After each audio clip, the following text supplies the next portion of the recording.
Imagine a giant old castle with thick stone walls. Inside, there are kings and queens, princes and princesses. We think we know everything about them because we see them on television and in newspapers every single day.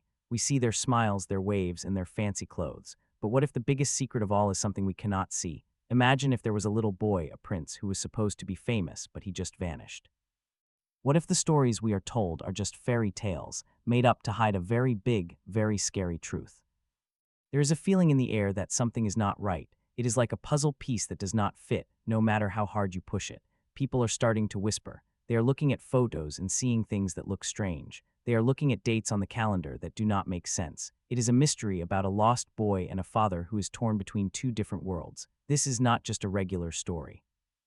This is a story about secrets that are hidden in the dark, and about a truth that is fighting to come out into the light. This is the story of a mystery that could change everything we think we know about the royal family. Lady C has just shared a secret that is truly shocking. It is one of the biggest mysteries about the royal family, and it was a secret that was never supposed to be told to the public. When she said these words, it was like an earthquake shook Buckingham Palace. The people in charge are scared because of what she said. According to Lady C, the story that everyone believes about little Archie might not be true at all. She is giving us clues about something huge, something that would blow up like a volcano if it was proven true. She hints that this is a secret Meghan Markle would hate for anyone to hear. The secret is that Archie lives in the United Kingdom with his mom. He is not with Meghan. He is not in the big house in Montecito, California. He is not playing in the bright American sunshine. Instead, he is far away in Britain with his mom, and Lady C says that mom is not Meghan. This is a very serious thing. Lady C says that the public needs to know the truth. She believes that Harry and Meghan do not have the right to keep this private. She thinks that the people of the country have a right to know who is in the royal family. She says that we need to be sure that the person who might be king one day is truly who they say he is. She believes that Harry and Meghan have a job to do. They need to prove to us that Meghan actually gave birth to those babies. If they cannot prove it, then people will keep asking questions. This demand for the truth is getting louder and louder, and it is something that the Sussexes cannot just ignore anymore. Suddenly, Meghan's perfect image is starting to crack. You know how she always has a tight smile and looks very calm in public. She tries very hard to control how she looks to the world, but now that control is breaking. If even a small part of this news story is true, then everything we have seen for the last 5 years is a lie. Nothing makes sense anymore. This is where our real story starts. It begins with one simple question that will not go away. Where is Archie really? And why does this one question make Meghan seem so scared? Let's go deep into this mystery. There are some stories that people forget very quickly, but then there are stories that get stronger and louder every time someone tries to hide them. This story is the second kind. It is not going away. According to people who know secrets but stay quiet, Archie might not be living in America at all. These sources talk when the cameras are off. They say that Archie is growing up quietly in the United Kingdom. They say he lives in a normal house with a woman, but they do not call this woman a nanny or a babysitter. They describe her as his mother. This chapter of our story does not force you to believe it immediately. It just asks you to step into the mystery and look around. Why would anyone say Archie is in the UK unless there was a reason? Where did this idea come from? This leads us to the place where every secret starts to fall apart. We have to look at the timeline. If you want to understand a mystery about the royals, you have to start with the calendar. Dates are just numbers, and numbers do not lie. In this case, the dates create more questions than answers. Let's look at the math. Harry and Meghan got married on May 19, 2018. Then they told the world that Archie was born on May 6, 2019. If you count backward, that means the baby was made around August 2018. This was only 3 months after their wedding. Usually this would be simple math, but when you look at how Harry and Meghan were acting, the math gets confusing.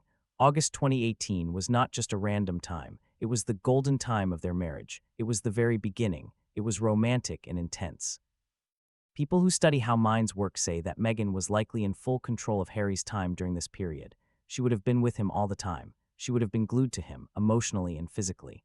In a new marriage like that, especially with Meghan's personality, she would be involved in every single part of his day. She would be very protective of him. So here is the big question. If Meghan and Harry were together every single second, how could another woman be involved? How could Harry have time for anyone else? The timeline makes the mystery tighter. It does not solve it. It leaves a tiny door open, a small chance that something happened that we were not supposed to see. This is why the next part of our investigation is so important. We need to explore the idea that started this whole fire. The idea is that Archie stayed in the United Kingdom because he was never meant to leave. Once you start thinking about this, the story changes shape. It isn't a loud and dramatic story anymore. It becomes a quiet and creepy story. The theory goes like this: the child that the world knows as Archie Harrison might not have been raised by Meghan in California at all.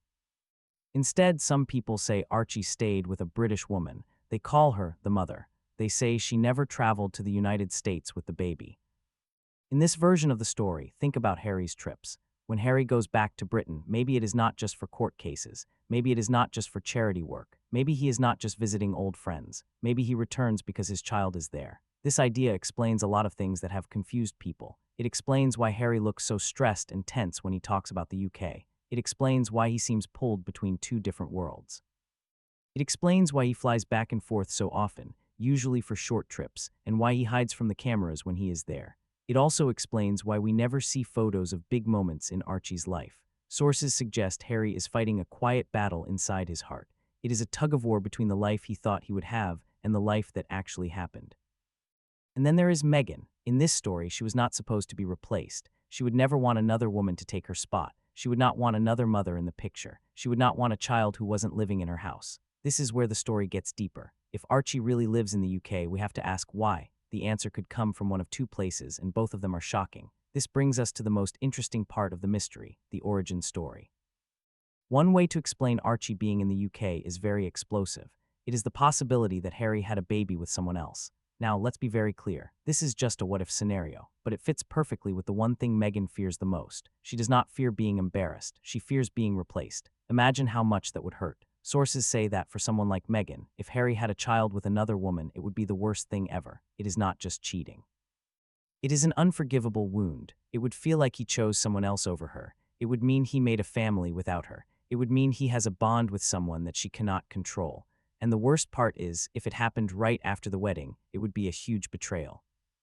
Usually a hurt like that ends a marriage. It ends with fighting and fire. But that did not happen. Meghan did not leave him. She did not tell the world his secret. She did not move away. She stayed. And that is where this part of the story ends. If this scenario is true, Meghan deciding to stay married is not about love. It is about power. To understand why she would stay after something so bad, you have to understand what she gets from staying. People who analyze these things say this situation is like a gold mine for her. It gives her leverage. If she stays, she has something much better than anger. She has a secret she can use for the rest of her life. By staying married, she keeps the title of Duchess. She keeps the worldwide fame. She keeps the money. She stays close to a prince. And she gets to control the story privately. But most importantly, she holds something over Harry's head that will never go away. She can basically say, "I know what you did." In this view, Meghan stays because of the power. She can set the rules. She can tell him what to do. She can remind him at any second what he might lose. The deal would be simple. I will stay. I will pretend to raise the child as ours. But from now on, you must listen to me. This changes the marriage completely. It is not a romantic team anymore. It is a silent deal built on fear and control. But that is only one path. There is a second scenario. This one does not involve cheating, but it is just as complicated. This is where the story shifts to the idea of a surrogate in the UK who never gave the baby up. In this version, nothing bad happened between Harry and another woman.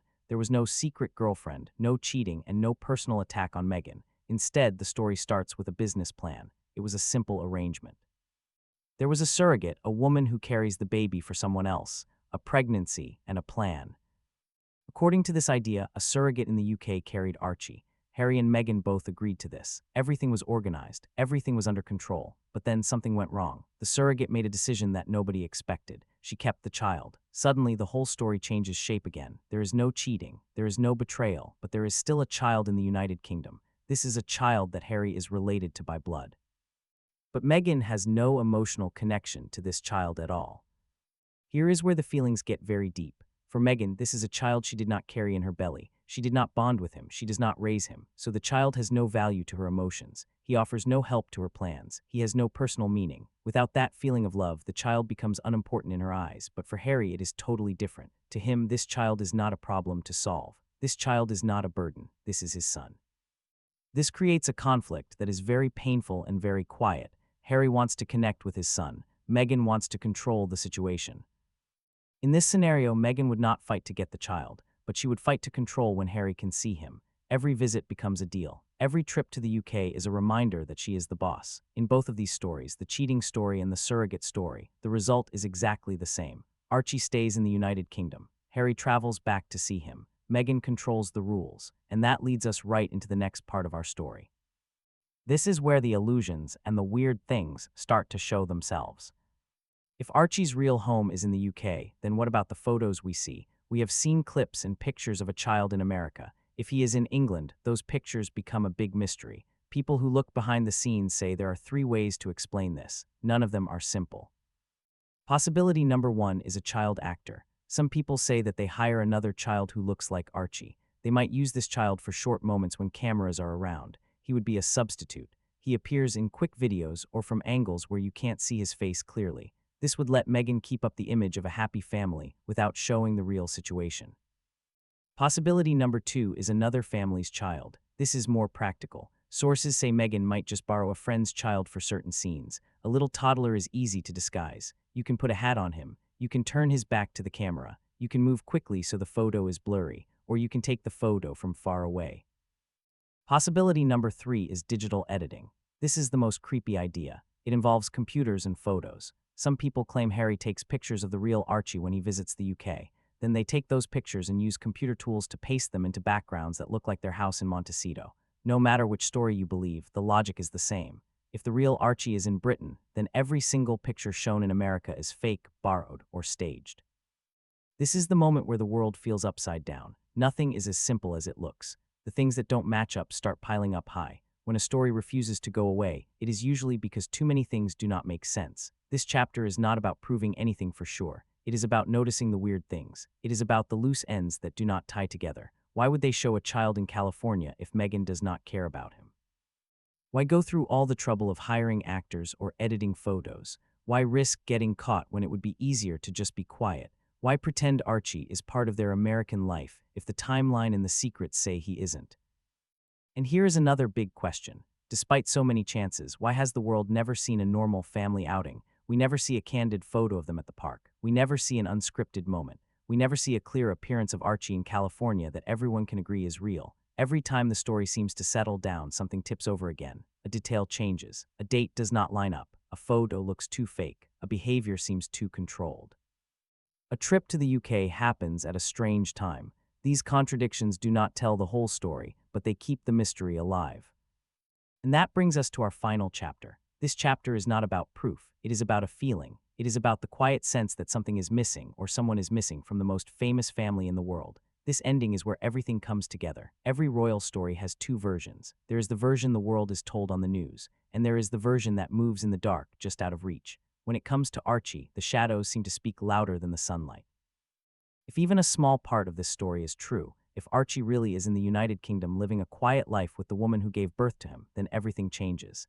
It changes the meaning of Harry's sudden trips across the ocean. It changes the silence about Archie growing up. It changes the way Meghan carefully controls every picture of the family. It changes the last 5 years of news headlines, interviews, and videos. But most of all, it changes how we see Prince Harry. It would mean he is living 2 lives at once. He has one life in the spotlight, made for the world to see, and he has another life in the shadows, kept for a child he could not bring home. Picture it in your mind. Imagine a small town in Britain. There's a quiet house. A boy with red hair is running across the garden. He does not know about the storm of arguments that surrounds his name. Imagine a father who arrives without any cameras. He spends hours there, but he cannot post about it on Instagram. He takes photos he cannot share with anyone. And imagine a woman, the mother, keeping the child's world peaceful. Meanwhile, the rest of the world argues over a story she never asked to be part of.